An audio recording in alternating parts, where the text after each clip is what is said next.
Shalom saudara-saudara yang terkasih dalam Tuhan Yesus Kristus. Renungan harian kita pada hari ini diambil dari Markus pasal yang ke-6 ayat yang 30 sampai yang ke-44. Judul renungan kita pada hari ini adalah tidak tampak tapi berdampak. Sebuah akar tidak akan menanyakan kapan aku menjadi daun yang hijau. Dia tidak akan bertanya kapan aku jadi bunga yang indah. Mengapa? Karena dia adalah tonggak utama sebuah pohon meski tidak terlihat. Akar tidak menonjolkan diri, akar tidak pernah mendapat pujian sekalipun akar yang bekerja terus dan mengabdikan diri demi batang, daun, dan bunga. Tanpa adanya akar, maka tidak akan ada batang yang kokoh, dahan yang rindang, daun yang hijau, bunga yang indah, ataupun buah yang ranum. Semua itu adalah karena adanya akar yang selalu siap bekerja. Bekerja tanpa pamrih, bekerja tanpa menuntut pengakuan, sekalipun berada di tempat yang paling rendah dan tersembunyi. Namun batang, bunga, daun, dan bagian pohon lainnya pada akhirnya menyadari bahwa mereka ada di atas kerja keras akar. Akar akan mati dengan kebanggaan bahwa selama ini dia tidak menggantungkan hidupnya pada yang lain. Bukankah filosofi seperti ini yang seharusnya menjadi dasar pelayanan kita? Dalam hal ini, Kristus adalah teladan sempurna bagi kita. Sama seperti filosofi sebuah akar. Yesus sangat memahami perannya hidup dalam panggilan Bapa. Dia datang bukan untuk dilayani tetapi melayani. Dia datang untuk memberi bukan untuk menerima. Dia melayani bukan untuk mencari makan, namun memberi makan. Dia tidak meminta belas kasihan namun lebih suka mempedulikan dan menolong orang yang membutuhkannya. Belajar dari akar, dasar pelayanan kita kepada Tuhan dan sesama adalah menjadi hamba dan memberi, tidak menonjolkan diri, tapi mengarahkan diri kepada Tuhan Sang Empunya pelayanan. Meski diri tidak tampak, namun berdampak. Akar itu tidak ingin menampakkan dirinya, namun dia menopang dan memberikan dampak yang besar. Oke, sekarang mari kita membaca. Melakukan tugas yang mustahil. Bagaimana mungkin ya? Bagaimana caranya? Jalan keluarnya seperti apa? Oke ya. Mari kita baca Markus pasal yang ke-6 ayat 30 sampai yang ke-44. Kemudian rasul-rasul itu kembali berkumpul dengan Yesus dan memberitahukan kepadanya semua yang mereka kerjakan dan ajarkan. Lalu ia bertanya kepada mereka, marilah ke tempat yang sunyi, supaya kita sendirian dan beristirahatlah seketika. Sebab memang begitu banyaknya orang yang datang dan yang pergi sehingga makan pun mereka tak sempat. Lalu berangkatlah mereka untuk mengasingkan diri dengan perahu ke tempat yang sunyi. Tetapi pada waktu mereka bertolak, banyak orang melihat mereka dan mengetahui tujuan mereka. Dengan mengambil jalan darat, segeralah datang orang dari semua kota ke tempat itu sehingga mendahului mereka. Ketika Yesus mendarat, dia melihat sejumlah besar orang banyak, maka tergeraklah hatinya oleh belas kasihan kepada mereka. Karena mereka seperti domba yang tidak mempunyai gembala.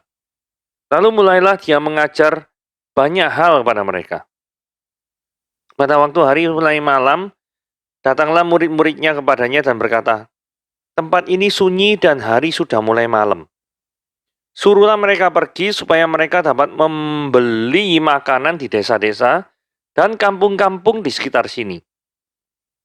Tapi jawabnya, kamu harus memberi mereka makan, kata mereka kepadanya. Jadi haruskah kami membeli roti seharga 200 dinar untuk memberi mereka makan? Tetapi ia berkata pada mereka, berapa banyak roti yang ada padamu? Coba periksa. Sudah memeriksanya, mereka berkata 5 roti dan 2 ikan. Lalu dia menyuruh orang-orang itu supaya semua duduk berkelompok-kelompok di atas rumput hijau. Maka duduklah mereka berkelompok-kelompok, ada yang 100, ada yang 50 orang. Dan setelah dia mengambil 5 roti dan 2 ikan itu, dia menengadah ke langit, mengucap berkat lalu memecah-mecah roti itu dan memberikannya pada murid-muridnya, supaya dibagi-bagikannya kepada orang-orang itu, begitu juga kedua ikan itu dibagi-bagikannya kepada semua mereka. Dan mereka semuanya makan sampai kenyang. Kemudian orang mengumpulkan potongan-potongan roti 12 bakul penuh selain daripada sisa-sisa ikan. Yang ikut makan roti itu ada 5.000 orang laki-laki. Nah, di dalam ayat 30 dikatakan ya, rasul-rasul kumpul memberitahu kepada Yesus apa yang mereka kerjakan dan ajarkan. Jadi sistem yang mau dibangun Yesus ini adalah sistem delegasi pada para murid. Delegasi dalam pengertian memaksimalkan daripada para murid itu sehaji saluran berkat bagi orang lain, jadi pengajar bagi orang lain juga. Sehingga ini adalah sistem, bukan one man show. Ini pelajaran yang sangat penting sekali ya. Karena kalau misalkan Yesus mau one man show, maka Yesus ngajar terus, tanpa dia memberdayakan daripada para murid untuk mengajar. Faktanya, tidak seperti itu. Yesus membentuk suatu sistem. Ini penting. Setelah para murid melakukan pelayanan, maka ada reporting, laporan kepada Yesus Kristus. Dan ini sistem yang diadopsi ya, oleh manajemen-manajemen ya. Jadi kalau sudah melakukan sesuatu, harus ada laporannya gimana. Jadi melakukan hal-hal seperti itu dalam kehidupan kita sehari-hari bekerja itu adalah suatu yang alkitabiah ya.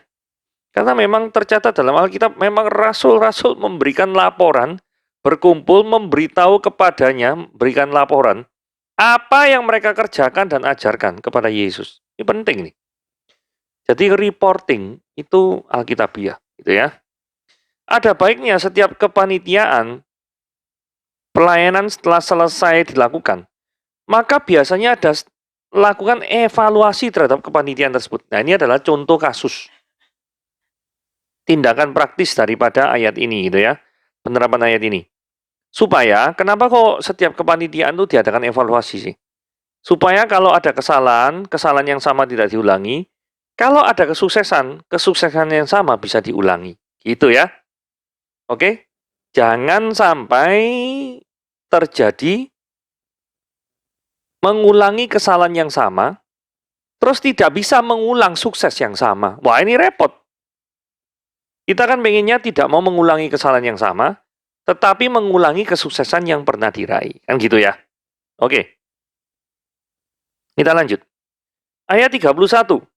Marilah ke tempat yang sunyi supaya kita sendirian dan beristirahat seketika. Jadi memang ternyata di dalam pelayanan itu menguras banyak energi, pikiran, dan tenaga. Karena kalau tidak menguras, nggak mungkin butuh istirahat, kan gitu ya. Terus, ke tempat yang sunyi. Nah, ini penting ya, ke tempat yang sunyi ya. Pentingnya apa? Mari kita bahas satu-satu ya. Aktivitas retret memang diperlukan untuk menyegarkan kembali kerohanian seseorang. Suatu aktivitas yang rutin terus-menerus dilakukan itu perlu jeda. Supaya tidak terjadi matinya kreativitas akibat daripada rutinitas. Karena rutinitas yang berlebihan bisa mematikan kreativitas. Padahal kreativitas adalah sesuatu yang perlu untuk kemajuan suatu organisasi atau suatu badan-badan tertentu. Badan pelayanan, di bidang pelayanan atau apa gitu ya. Nah, bahkan kalau kita lihat Formula One pun mobilnya tuh perlu berhenti sejenak untuk mengganti ban sehingga bisa melanjutkan perjalanannya lagi. Jadi suatu kehidupan kalau dipacu terus ya tanpa adanya suatu retret atau suatu aktivitas yang berhenti sejenak dari aktivitas sehari-hari, itu bisa berbahaya. Nah, firman Tuhan juga ngomong tempatnya itu tempat yang sunyi. Itu sebabnya kenapa biasanya tempat retret itu bernuansa gunung gitu ya. Jauh daripada keramaian gitu ya. Ada ketenangan gitu, supaya bisa mendekatkan diri dengan Tuhan lebih enak lagi. Jadi gitu ya. Jadi mungkin ibarat Bali itu kalau ke Bali ya tempat retretnya mungkin ke Ubud gitu ya, yang tenang ya. Kalau retret di Kuta, ya sebelum pandemi ya, ruame, tambah pusing gitu ya toh. Nah, itulah sebabnya kenapa kok tempat-tempat retret itu biasanya diadakan di gunung yang hawanya dingin, sehingga membuat orang itu ya feel something different from daily life, gitu ya. Dari merasakan sesuatu yang berbeda dari kehidupan mereka yang sehari-hari. Kecuali kalau sehari-hari mereka ada di gunung gitu ya. Tapi kan kebanyakan orang-orang yang bekerja di kota ya kebanyakan di kota pengen nuansa yang baru, yaitu di gunung gitu ya. Jadi sekali lagi retret yang biasa diadakan di gunung atau tempat-tempat daerah-daerah yang tinggi itu alkitabiah juga karena ada dasar ayatnya. Oke? Ayo kita lihat ya. Ini sesuatu yang luar biasa ya. Antusiasme tentang hal rohani. Kok tahu? Ini gini ya, ini teksnya sederhana sekali ya. Tetapi pada waktu mereka bertolak, mereka tuh Yesus and the team, banyak orang melihat mereka dan mengetahui tujuan mereka. Nah ini luar biasanya. Dengan mengambil jalan darat, segeralah datang orang dari semua kota ke tempat itu sehingga mendahului mereka. Saudara, ini adalah Danau Tiberias atau Danau Galilea. Ya, anggap aja gini ya, Yesus misalkan dari sini naik perahu ke tempat seberang. Misalkan seperti ini ya, dari sini ke sini kan jaraknya lebih dekat. Nah, mereka diceritakan tuh mengambil jalan darat. Artinya, kalau ngambil jalan darat itu muter loh. Oh, muter ini. Gak main-main muternya ya. Dan luar biasanya, itu ayat 34. Ketika Yesus darat, dia melihat sejumlah besar orang banyak. Logikanya gini ya, lewat jalan darat, itu kan lebih panjang rutenya. Tetapi justru mereka yang lebih panjang rutenya nih, bisa datang lebih cepat dari Yesus. Ini kalau tidak punya antusiasme rohani yang tinggi, gak mungkin mereka tuh bisa melakukan yang seperti itu. Datangnya lebih cepat daripada orang yang nyebrang. Bayangkan itu. Luar biasa bukan? Nah, terus bagaimana ya reaksi Yesus terhadap antusiasme mereka? Mungkin kalau manusia biasa ya, pasti mungkin menolak kehadiran mereka dengan alasan sudah capek, sudah malam, pengen istirahat. Tetapi Yesus tidak demikian. Yesus itu menerima mereka, padahal secara manusiawi Yesus sudah capek banget dan ingin istirahat. Kok tahu? Nah, tadi kan bilang apa? Ini kan tadi bilangnya, ini, marilah ke tempat yang sunyi supaya kita sendirian dan beristirahat seketika. Artinya, butuh tempat istirahat, waktu istirahat, supaya mereka nggak diganggu. Nyatanya ada orang-orang seperti ini, gitu ya. Nah, ini adalah suatu teladan yang luar biasa dalam hal melayani. Karena hati yang penuh belas kasihan adalah dorongan yang sangat kuat dalam melayani Tuhan. Jadi ininya gini ya, kalau kita bertanya-tanya, mengapa Yesus kok tidak mau gini, ngomong, ya sudah besok ya, gua lagi capek nih, pengen istirahat, kan masih ada hari esok, kenapa kok harus sekarang? Enggak loh. Dia langsung mulailah dia mengajarkan banyak hal kepada mereka. Saudara, berarti ini waktunya panjang. Nanti kita selidiki ya. Kira-kira berapa lama ya waktu yang dibutuhkan oleh Yesus ini untuk mengajar? Oke? Nah, terus pada waktu hari sudah mulai malam, datanglah murid-murid kepadanya dan berkata, tempat ini sunyi dan hari sudah mulai malam. Suruhlah mereka pergi sehingga mereka dapat membeli makanan di desa-desa dan kampung-kampung sekitar ini. Pertimbangan daripada para murid ini memang masuk akal ya. Karena kalau terlalu malam ya toko sudah tutup, ya depot sudah tutup, dan mereka para pendengar pasti akan kelaparan. Pasti itu. Nah, dari sini kita lihat ya, Yesus tadi kan ngomong, mengajar banyak hal.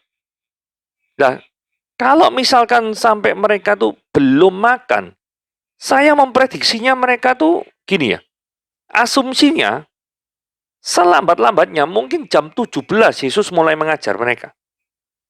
Karena jam 17 orang belum makan. Jam 18 orang barusan makan. Kalau Yesus ngajar jam 18, maka tidak mungkin para murid ngomong gini, hari sudah malam, gitu, maka suruhlah orang-orang itu pulang. Supaya mereka bisa beli makanan. Wong jam 6 sudah makan kok. Masa suruh diberi makanan lagi? Kan aneh. Nah, fakta bahwa para murid itu usul bahwa mereka itu suruh beli makan, artinya khotbah Yesus ini terhadap 5.000 jemaat ini kira-kira asumsinya jam 17, jam 5 sore. Selesainya kurang lebih 3 atau 4 jam. Jam 8 atau jam 9 malam. Sehingga pada waktu melewati jam makan, mereka tuh belum makan, dan para murid ngomong supaya mereka dapat membeli makanan di desa ini. Jadi masuk akal. Jadi saya prediksikan khotbahnya Yesus itu 3 sampai 4 jam. Gitu ya. Oke, masuk akal ya, kurang lebih ya. Nah, sekarang ini giliran ini ayat 37. Nerima perintah sing gak masuk akal. Tapi jawab Yesus ngomong gini, kamu harus memberi mereka makan. Kalau saya jadi murid-murid bingung ya. Ini maksudnya gimana gitu loh. Sudah badan ini capek semua, pengen istirahat, terus didatangi orang buahnya ini, disuruh memberi makan. Beri makan tuh caranya bagaimana? Sampai-sampai mereka tuh jawabannya kalau menurut saya itu agak sinis ya. Jadi haruskah kami membeli roti seharga 200 dinar untuk memberi mereka makan? Nah, ngomong gitu. Murid-murid ini sebenarnya bingung dengan jawaban Tuhan Yesus. Nah, 200 dinar tuh upah 200 hari kerja ya. Satu hari kerja di Indonesia itu 150.000 lah, anggapannya gitu ya. Dikali 200. 200 dinar kan? 200 hari kerja kan? Itu ekuivalen dengan 30 juta.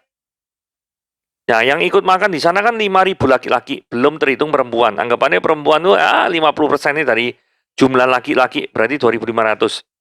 Jadi total perempuan dan orang laki-laki adalah 7.500. Seandainya saja seperti itu ya. 30 juta dibagi 7.500 itu 4.000 rupiah. Jadi harga roti ini itu 4.000. Ya masuk akal lah ya. Harga roti sekarang yang 4 ribuan kan ya ada. Bahkan kalau ini cuma dibagi 5.000, ya cuma harga rotinya 6.000 rupiah. Jadi sebenarnya kalau kita lihat, jawaban para murid ini jawaban putus asa. Karena apa?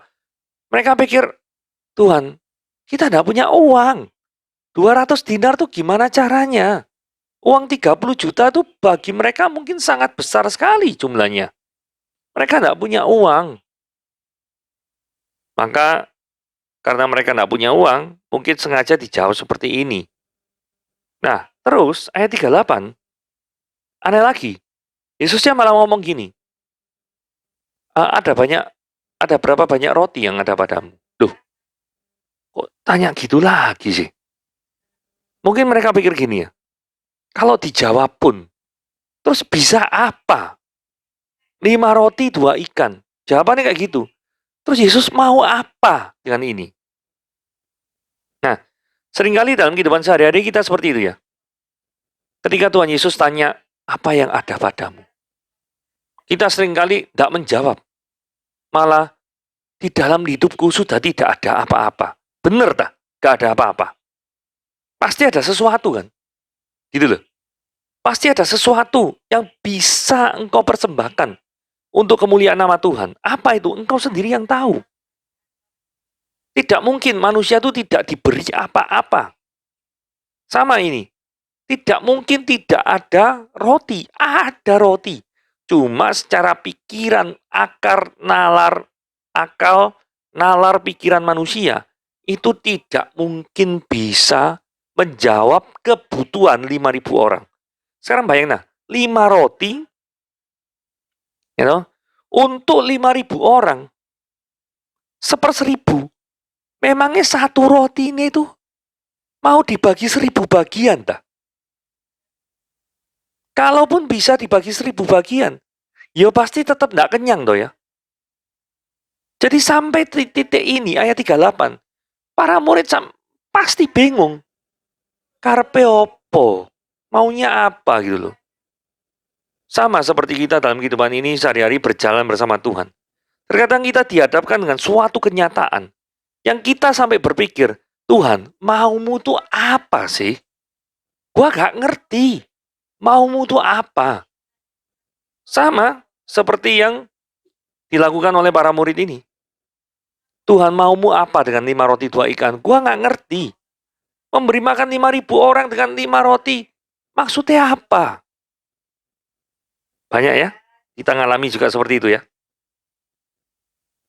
Nah, ayat 41 ini tidak disangka-sangka ya.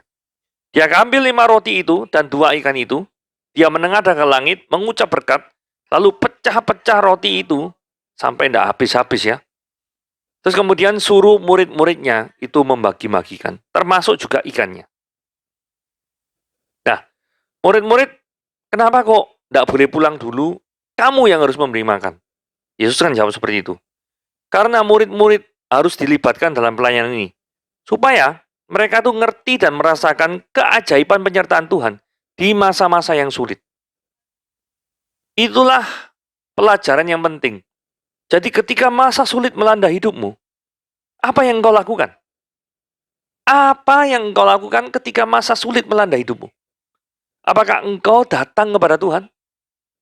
Atau engkau dalam kebingunganmu, itu tidak datang kepada Tuhan? Dalam hal ini murid-murid mungkin bingung. Tidak ngerti maksudnya Tuhan apa. Tetapi sepanjang Tuhan itu ngomong apa, murid-murid taati tuh. Ya toh? Tuhan Yesus tanya, berapa roti yang ada padamu? Apa yang ada padamu? Dijawab, 5 roti 2 ikan. Setidaknya ada respon. Tapi ada banyak orang di sini, ketika Tuhan tanya, malah kita ngelawan, Tuhan, nggak usah tanya-tanya gitulah. Karena jawaban atas pertanyaan itu, nggak ada gunanya bagi hidupku. Wah, misalnya seperti itu ya. Sama seperti ini. Jawaban 5 roti 2 ikan memangnya ada gunanya. Memangnya menjawab kebutuhan kamu yang harus memberi makan gitu. Sebelum Tuhan Yesus bertindak dengan cara yang ajaib, mereka sangat kebingungan dengan cara kerja Yesus. Nah, sebelum Tuhan bertindak dengan cara yang luar biasa, memberikan solusi yang hebat bagi setiap kita, maka kita seringkali kebingungan.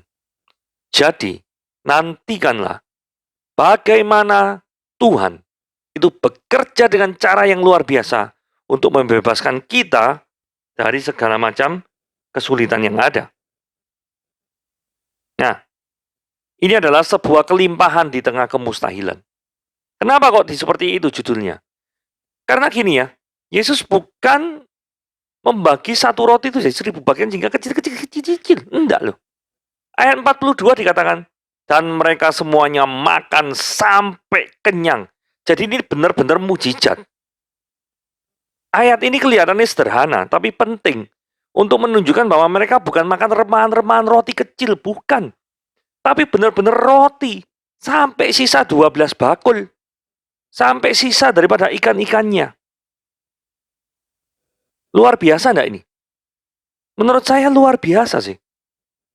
Sehingga seolah-olah murid-muridnya itu akan tercengang dan berkata, wow, you are so great. Engkau adalah luar biasa. Sehingga ketika Yesus mengatakan bahwa kamu yang harus memberikan makan, yang saat itu mereka pikir tidak mungkin, menjadi mungkin. Saudara, dengan kuasa Tuhan, dengan penyertaan Tuhan, apa yang tidak pernah engkau pikirkan, itu yang terjadi. Sesuai dengan kehendak Tuhan. Tidak pernah pikir solusinya ternyata seperti ini. Tapi terjadinya nyatanya juga seperti ini. Karena tangan Tuhan, tangan yang luar biasa. Nah, ini adalah jumlah orang yang antusias. Yang ikut makan itu adalah 5.000 orang laki-laki. Ayat ini penting sekali ya. Kenapa? Karena sebagai informasi, mengapa para murid waktu itu mengatakan, haruskah kami memberikan roti seharga 200 dinar untuk memberikan makan pada orang-orang yang berbondong-bondong mengikuti Yesus. Nah, kita mungkin berpikir ya, kalau nggak ada 5.000 orang informasi ini, kita akan berpikir gini, memberikan roti senilai 30 juta. Roti opo itu 30 juta?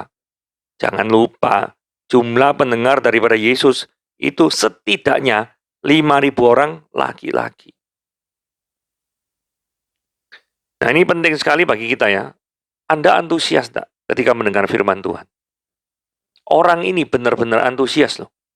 Sampai menempuh jalan darat yang notabene lebih jauh daripada kalau lewat jalan laut. Tapi mereka tetap sampai lebih dulu. Menunjukkan bahwa mereka itu bersemangat terhadap firman Tuhan. Tidak mempunyai keraguan terhadap firman Tuhan. Memiliki hati yang haus akan firman Tuhan. Apakah saudara memiliki hati yang haus akan firman Tuhan? Saudara sendiri yang bisa jawab pertanyaan itu. Tuhan Yesus memberkati.